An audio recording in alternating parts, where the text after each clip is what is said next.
Krishna explains in the 8th chapter that to return to him is very simple. At the time of death, if you can remember him in full absorption, remembering God and forgetting self, remembering Krishna and forgetting the self,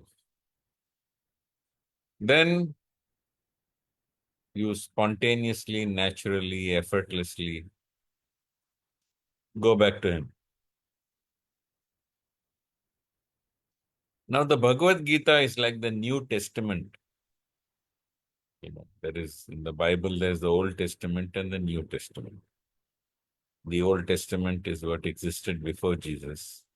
And Jesus came to give the good news, to make everything easier and simpler. And it is called the New Testament. Similarly, the Vedas and other scriptures, they all, Vedas, Upanishads, they're all part of the Old Testament. Whereas Krishna, speaking the Bhagavad Gita, is speaking what may be termed the New Testament. It's important to understand that Gita is also known as Gita Upanishad. It is known as Gita Upanishad because it contains the essence of the Upanishads. It contains the essence of what is contained in the Upanishads. It is said that the Upanishads are like the cows, and Krishna is the cowherd, and he milks those Upanishads, and then from that milk, he takes out the cream, and that cream and butter is there in the Bhagavad-Gita.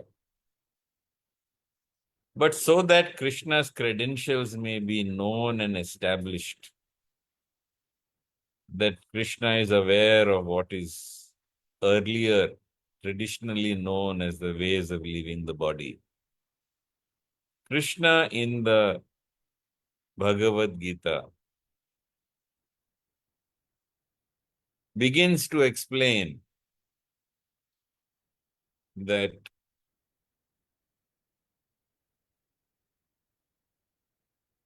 one should transcend this world. So without attachment to this world, without being clinging to this world, you can leave this body.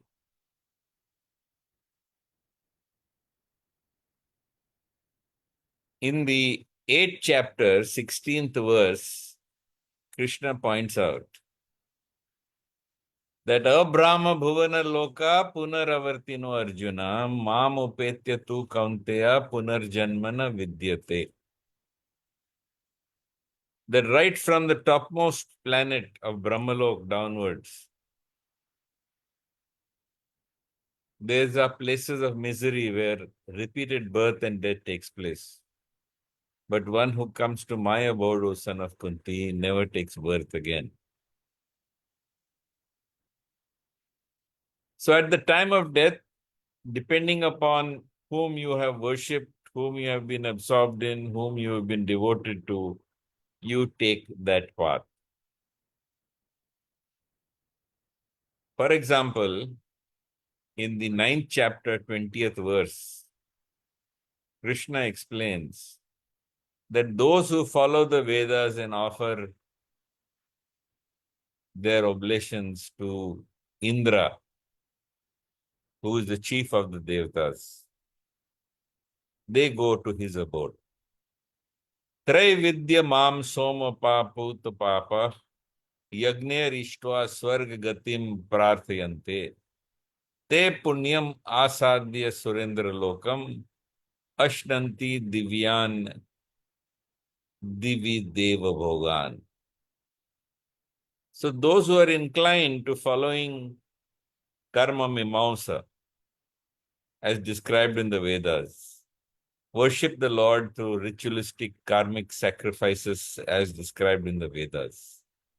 They become purified from sin by performing these yajnas, drinking soma juice, which they get as the prasad. And then they go to the abode of Indra, the king of heaven, to enjoy the pleasures of the celestial gods. But that abode is not permanent. That abode is not permanent. In chapter 9, text 21, Krishna explains, Te tam bhuktva swarga lokam vishalam, shine punya martya lokam vishanti, evam trayi dharmam anuprapanna, gata gatam kama kama labhante. Having enjoyed the vast pleasures of heaven and depleting their stock of good karmas, they then return to this place of birth and death.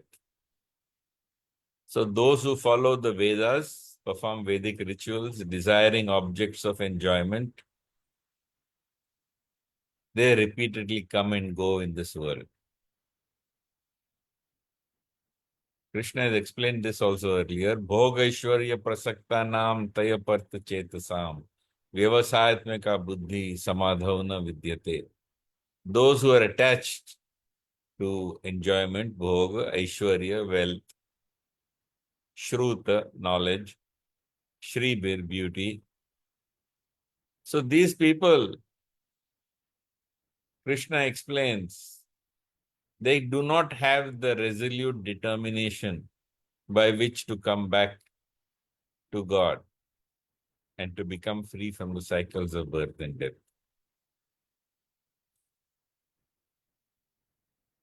So the Vedas, Krishna has already explained that the Vedas lead you to Swargalok, and from Swargalok you come back again.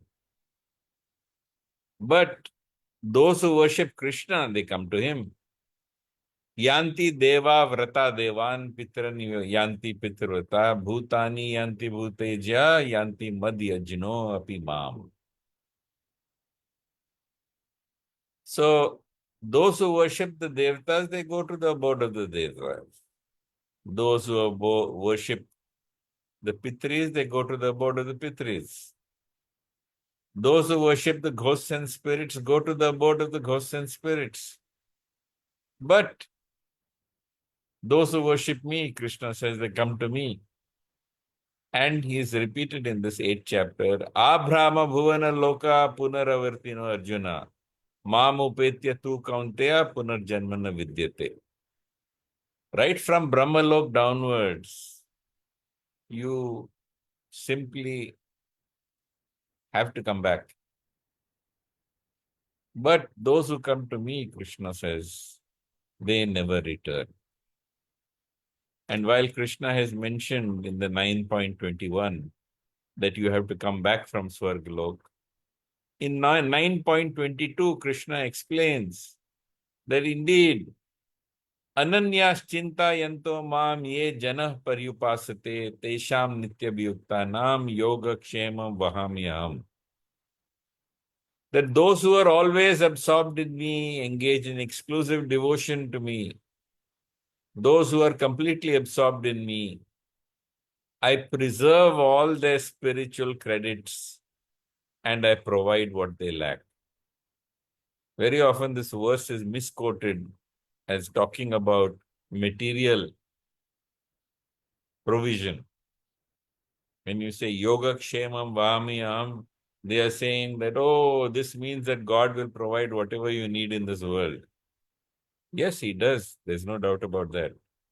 But here in this verse, when he's speaking about preserving what you have and providing what you lack, he's talking about the spiritual merits that you earn and what you really lack. In actual fact, Krishna explains that Prapya punya kritam lokan ushitva shashvati samaha suchinam shrimatam gehe yoga brashta bujayate. In the 6th chapter, Krishna explains that even if you are yoga bhrasht, if you are on the path to reuniting with Krishna, but even on that path you get distracted or diverted, Krishna says that having enjoyed on the planets of higher realms, you will again come back into this world, into a family that is both pious and prosperous. Please note, he says, Suchinam Shrimatam Gehe. He says pious and prosperous. He doesn't say prosperous and pious. So the emphasis is on piety. And being born in that family of pious people, you resume exactly where you left off. This is what is meant by Ananya Chintayanto Mam Ye Janya Pariyupasate Tesham Nitya Bhyuktanam Yoga Kshemam Vahami Aham. So Yoga Kshema means that God will protect all your spiritual assets and He will provide what you lack by putting you in a family where your spiritual progress will continue. For the rare ones, they are born to family of two yogis, a couple of yogis. And from there, they make very great, rapid progress. So this is what is meant by Yoga Kshemam Vamiham, not the material things. Although, of course, it's true that God also provides what you need materially, provided you don't have conflicting desires. So having explained that the path that leads to the Devtas is only temporary, we must go to the Upanishads. The Upanishads come long after the Vedic fire sacrifices are described.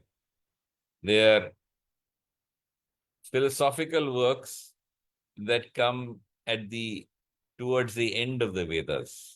They belong to a different time period.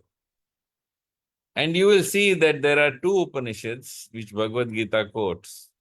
One Upanishad that Bhagavad-Geeta quotes is the Brihadaranyaka Upanishad, one of the oldest Upanishads. And the other is the Chandogya Upanishad, which Krishna says, amongst all Upanishads, I am the Chandogya Upanishad. So in these two Upanishads, there is given the story of Shvetaketu. And in the story of Shvetaketu,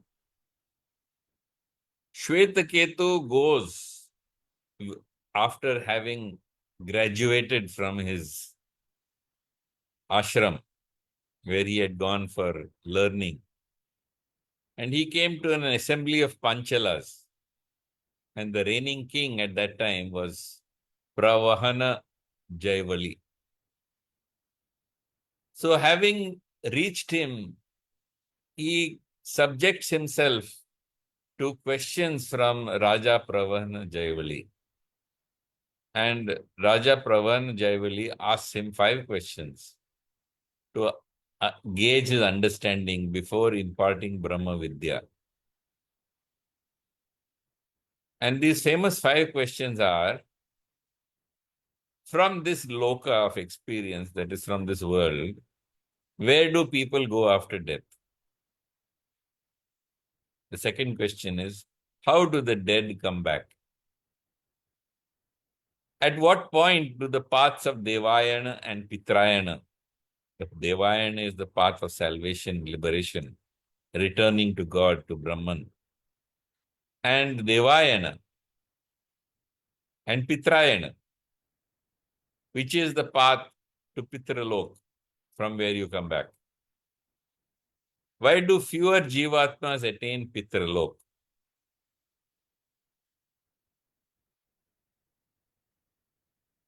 So he also asks him, in Pancha Agni, the 5th Ahuti or oblation, how does Apatattvam get the name of Purusha?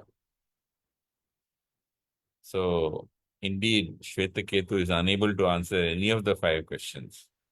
And he goes back to his father. And going back to his father, he says, I thought you gave me a good education and I know everything. But when I went there to meet King Pravahana, he asked me these 5 questions. I could not answer even one of them. And thus the story begins. And in this story, for the first time, you will see that it is a Kshatriya who gives instructions to a Brahmana.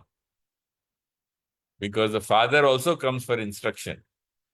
So the father and son, Shvetaketu and his father, go to Pravana Jaivali, who then gives them Brahma Vidya, who gives them knowledge of God. So when he is instructing them about knowledge of God, at that time he explains this Devayana and the Pitrayana. There are 2 types of people within this world described in the Bhagavad-Gita. And in the Bhagavad-Gita, Krishna explains, Dva imau purushau loke ksharas aksharasevacha sharas sarvani bhutani kutasto aksharas uchyate. There are 2 types of living entities, Krishna explains. Those who are mortal, subject to death, and those who are immortal, who are beyond death. And those who are mortal and subject to death are almost everybody. But those who are immortal are those who have realized their spiritual identity as the infinitesimal Purush within. And because they are situated on the spiritual platform of Purush, these are known as Kutasto. And Kutasto means they are immovable. Kutasto really means an anvil. So when the blacksmith uses molten metal and puts it on the anvil and hammers it to shape it, the anvil does not change. It does not splinter. It does not break. So also, the person who has realized his spiritual identity does not shatter and does not break, despite the vicissitudes of fortune, where slings and arrows are thrown at him constantly by his destiny.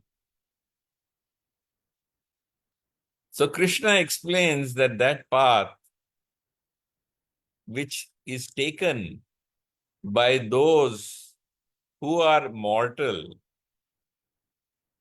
can lead to Pitrayana if they have been pious. And those who are immortal, those who have realized their spiritual identity, they take the path of Devayana.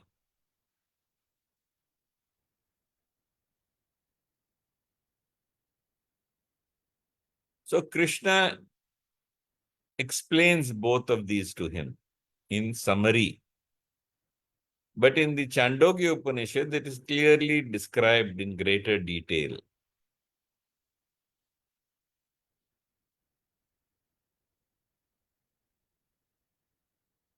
For those who want to go back to Godhead, for those who have realized their spiritual identity, and those who are intent on reaching the divine and remaining there, becoming free of rebirth, free from this world of birth and death and old age and misery. I'm not saying this, Krishna is saying this. Krishna says very clearly, Janma Mrityu Jara Vyadhi Dukha Doshanu Darshanam. This world is a place of misery, where everything is temporary, where indeed birth and death and old age and disease are common to everybody. Arjuna, look around you and see that. So the person who is a Brahma Jnani, one who is realized his spiritual identity as Purush, he leaves his physical body at the time of what is known as Uttarayana, when the sun is in the uh, northern hemisphere. And Not only does he have to go during the northern, when the sun is in Uttarayan, or during the period of Uttarayan, which, as you should know, is between January 14th and June 14th. So the time of leaving the body is very important for the Brahmajnani. They leave between Jan 14th and June 14th. You can see this that in the Mahabharata,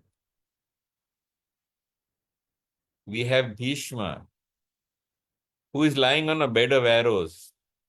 But because he has been given a blessing by his father that you will be able to determine your time of death, he does not leave the body, which has become a pincushion of arrows. And he remains lying on that bed of arrows until 14th of January comes. And when Uttarayan begins, and that is when he leaves the body. So not only should you leave during Uttarayan, if you are a Brahmagnani, but also you have to leave during what is known as the Shukla Paksh. The moon waxes and the moon wanes. But the moon waxes in what is known as Shukla Paksh. And that is the period in Uttarayan when you should leave the body. And there, they go to what is known as Samvatsara Devta. And at this point, there is a separation between Devayan and Pitrayan.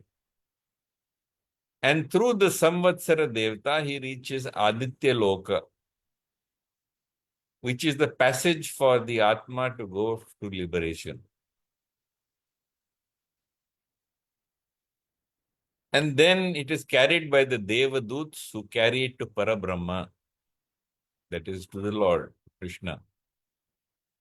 And this is the Deva Marga, the final destination by which one moves on to become free from the cycle of birth and death. On the path of Pitrayana, there is a different path. So in Devayana, it moves from the fire, from the sun, the day, the bright fortnight, which is Shukla Paksh. In Uttarayan, it goes along the sun in the north, along with the presiding deities, and it enters Brahmalok. And from Brahmalok, it goes on further when it moves into the divinity that is all pervading. It never returns. The Pitrayana is the path for people who are unable to live an adhyatmic life. But they have done punya karmas. They have done good deeds in this world. They've had sattvic thoughts, good words, good thoughts, good words, good deeds. And they've done charities, dana, guna. So such people who think of the welfare of others, they also get good karmas. And along with that, such people do not go along to Devayana, but they go along what is known as Pitruyayana. So Pitruyayana is the path whereby the entities who have performed dharma, observed dharma, performed public sacrifices and utilities, such people are received by the smoke, Vayu Devta. From there, they continue their journey at night time. It is occurring not during the Shukla Paksh,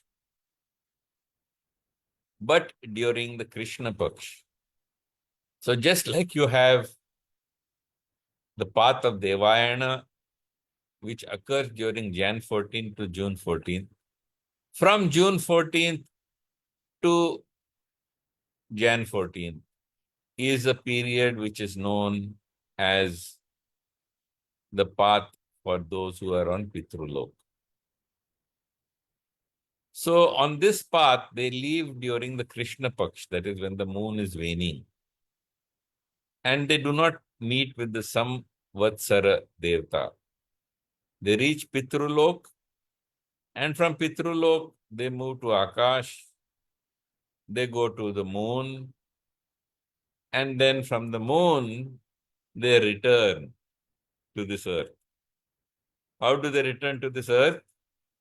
It is described in both these Upanishads that they come through the smoke, and through the smoke they go to the cloud, and from the clouds they come as rain, and these rains bring down this water which enters into the grains, and these grains are eaten by the man who then discharges his semen with the devta, with the uh, purush within them into the womb of the woman, and thus a rebirth takes place. So this is the explanation that is given in the two Upanishads, Brihad, the Aranyakya Upanishad, and it's also described in the Chandogya Upanishad. There is also a cosmic cycle of birth. And the cosmic cycle of birth takes place in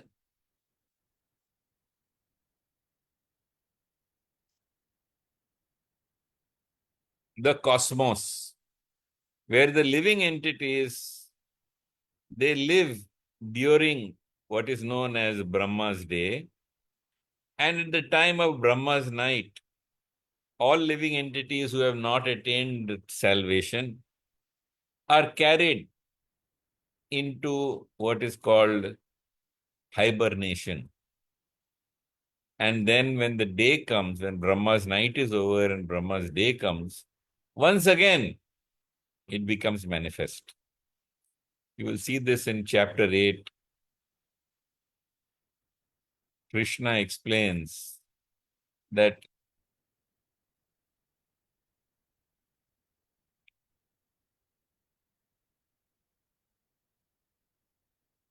Sahasra Yuga Paryantam Aharyad Brahmano Vidu Ratrim Yuga Sahasrantam Teho Ratra Vido Jana. By human calculations, Krishna explains that 1,000 yugas occur in one Brahma's day, one day of Brahma. And the similar period is the duration of his night.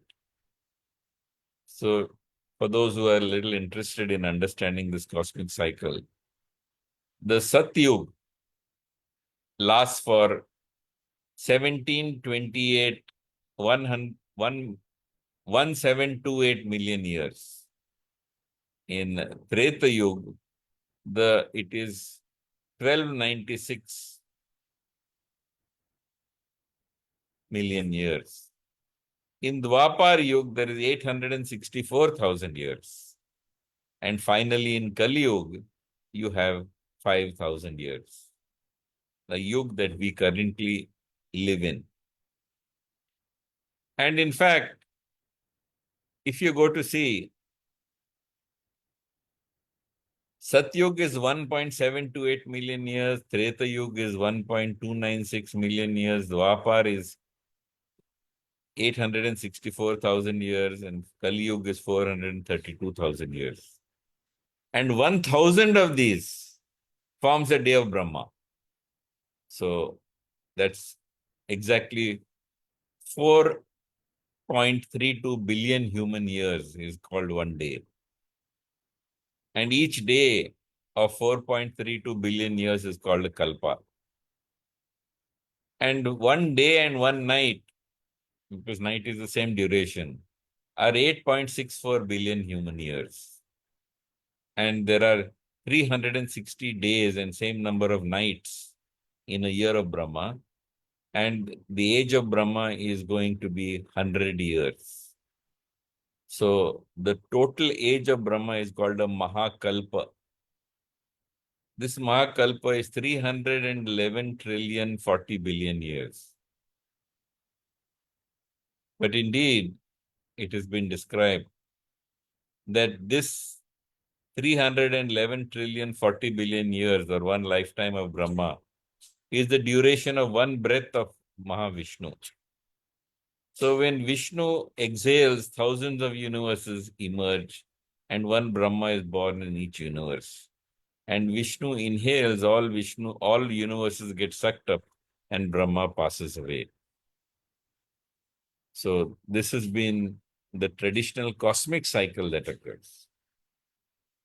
The Bhagavad-Gita is very unique because while it does not affirm any of these methods, it actually gives you an option. And the option is that you don't need to know all of these, right? You only need to remember me at the time of death. So Krishna explains to Arjuna that we leave the body, and as we leave the body, what happens is that we go to, shall we say,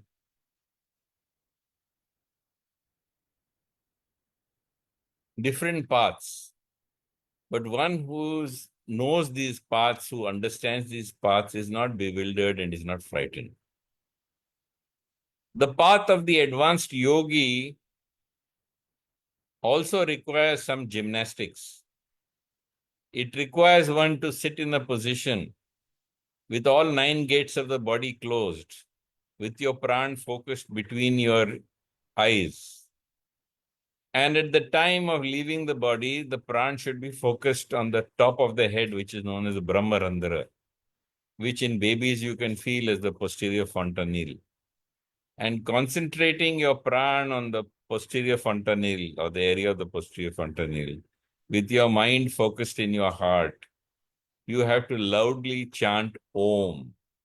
And when you loudly chant Om, you thus leave the body. So this Brahmarandhra is typically what is opened at the time when the person is being cremated. So that is also a traditional method that is conducted. But in actual fact, Krishna goes beyond all this, because Krishna is explaining to Arjuna that it is so easy to attain me. Simply remember me at the time of death. If you remember Krishna at the time of death, you go back to him. For those who do not remember God at the time of death, for those who are ignorant of these different paths that go to Godhead, the path may be uncomfortable or problematic. But I can't cover all that now. We've come to the conclusion of our time. But next time we will understand, having understood the Upanishadic, the Vedic, the Upanishadic traditional ways of leaving the body. After this, we will cover the Puranic methods, which we will do in the next session. So I'll stop here. If you have any queries or questions or comments, please go ahead and ask. Uh, Thank you, Shantanu ji, for such a lovely session today. Um, so my first question is, how does karma influence the soul's journey across different births, as explained in the Gita? We'll have to speak a little louder. Yeah, my first question is, how does one's karma influence their soul's journey across different births, as it is explained in the Bhagavad Gita? See, what happens is that at the time I told you, nobody dies. Avinashi tutan vidhi yena sarvam idam tatam. That which pervades the body is indestructible. So that Purush, that superior energy of God which lies within you, makes you deathless, imperishable. But what happens is that at the time when this body is no longer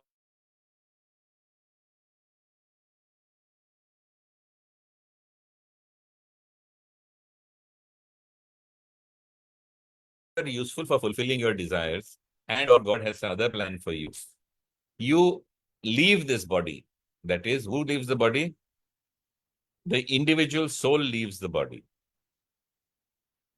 And not only does the individual soul leaves the body, but along with that individual soul, your subtle body, which is your mind, intelligence, and false ego, they accompany that soul.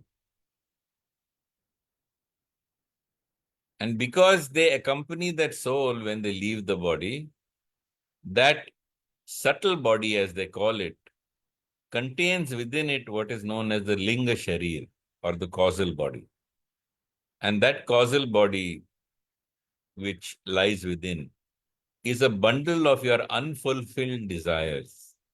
It is also a bundle of all the karmas which you have accumulated, good and bad. And thus, when you leave the body, you carry with you this bundle of karmas with your subtle body.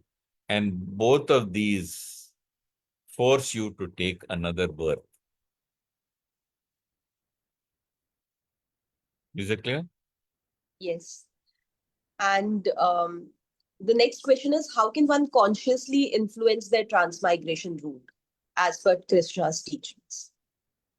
So it's like you go for an examination, and when you're appearing for the examination, someone asks you, hey, how do you prepare for this examination now while we are giving it? You can't do that. You may try to copy, you may try to cheat, but I will explain all these experiences I have myself had with people who are leaving the body. And I will tell you that last minute efforts in the examination hall do not work. You have to live your life preparing for death. Because the final examination is death, and your whole life is a preparation for it. And if you prepare for death throughout your life, then you will have a smooth passing from this body. If you have not prepared for your exam and you go for the exam, what happens? Well, you submit a blank sheet and then you get failed in the exam. Similarly, for those who pass the exam, they go back to God. For those who don't pass the exam, they have to give the exam again. So you have rebirth, is giving the exam again, and those who go back to God through salvation, they go back to God and become free from rebirth. Hope this is clear. Yes, it is. Thank you so much for today's enlightening session, Shantanu-ji. It was lovely listening to you. And to all our viewers, do stay connected with us as we come back again with another session on the Bhagavad-Geeta on next Thursday at 8 a.m. Jai Shri Krishna. Hari Om, Jai Shri Krishna, Hare Krishna.